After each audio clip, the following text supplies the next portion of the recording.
राष्ट्रीय लोकदल के एनडीए में शामिल होने की पिक्चर साफ हो चुकी है। आरएलडी एनडीए में सब कुछ तय हो चुका है। ऐसे में अब सबसे ज्यादा निगाहें आज़ाद समाज पार्टी के अध्यक्ष और भीम आर्मी चीफ चंद्रशेखर आज़ाद के अगले कदम पर टिकी हुई हैं। चंद्रशेखर और जयंत चौधरी की काफ़ी मजबूत दोस्ती रही है। सूत्र बताते हैं कि अखिलेश यादव भले ही चंद्रशेखर को कई मामलों में इग्नोर करते आए हों, लेकिन जयंत चौधरी ने चंद्रशेखर को कभी इग्नोर नहीं किया। जयंत चौधरी की पार्टी के एनडीए में शामिल होने के बाद चुनावी तैयारी में जुटे आज़ाद समाज पार्टी के अध्यक्ष चंद्रशेखर आज़ाद का अगला कदम क्या कुछ होगा, इस पर अभी सस्पेंस बना हुआ है। चंद्रशेखर भी कहीं ना कहीं राष्ट्रीय लोकदल के एनडीए में पूरी तरह शामिल हो जाने की सार्वजनिक घोषणा का इंतजार कर रहे हैं। सूत्र बताते हैं कि आरएलडी के भाजपा के साथ जाने की घोषणा के तुरंत बाद आज़ाद समाज पार्टी के अध्यक्ष चंद्रशेखर भी कोई बड़ा खेल करके इंडिया गठबंधन को चौंका सकते हैं। सपा अध्यक्ष अखिलेश यादव ने भले ही चंद्रशेखर को कोई अहमियत ना दी हो, लेकिन राष्ट्रीय लोकदल सुप्रीमो जयंत चौधरी ने हमेशा चंद्रशेखर पर विश्वास किया।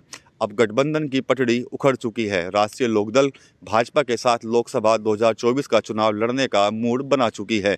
अब सबकी निगाहें आज़ाद समाज पार्टी के मुखिया और भीम आर्मी के चीफ चंद्रशेखर आज़ाद पर टिकी हुई है, क्योंकि जयंत से चंद्रशेखर के घनिष्ठ संबंध होने के चलते चर्चा है कि जयंत चौधरी चंद्रशेखर को भी अपने पाले में ला सकते हैं और अखिलेश यादव के लिए ये एक बड़ा दूसरा झटका भी साबित हो सकता है। लेकिन जयंत के साथ जाने पर चंद्रशेखर को भी नुकसान उठाना पड़ सकता है, क्योंकि दलित समाज की एक बड़ी संख्या जो भाजपा के खिलाफ विरोध स्वर उठाती रही है, कहीं वह भी बसपा की तरह चंद्रशेखर से छिटक न जाए। बसपा के साथ भी पूर्व में यही हुआ है। बसपा ने भाजपा के खिलाफ कभी भी मजबूती के साथ विरोध के स्वर नहीं उठाए। ऐसे में बसपा अपने ही समाज में एक बड़ी धुरी पर खड़ी हो गई और कहीं ना कहीं दलितों के एक बड़े वोट बैंक से बसपा से वोट बैंक ने दूरी बना ली, जिसका खामियाजा बसपा को आज तक भुगतना पड़ रहा है। बहरहाल राजनीतिक गलियारों में चर्चा है कि राष्ट्रीय लोकदल का भाजपा में समर्थन देने से भाजपा को एक बड़ा फायदा होगा।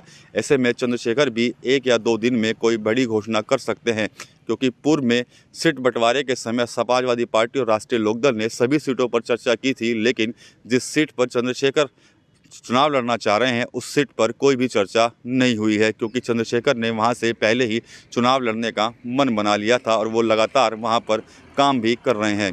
चंद्रशेखर इंडिया गठबंधन में रहेंगे या जयंत का साथ देंगे, यह तो भविष्य के गर्भ में छुपा हुआ है, लेकिन 2024 के मिशन 400 पार को पूरा करने के लिए भाजपा जयंत चौधरी के बहाने चंद्रशेखर पर भी डोरे डाल सकती है।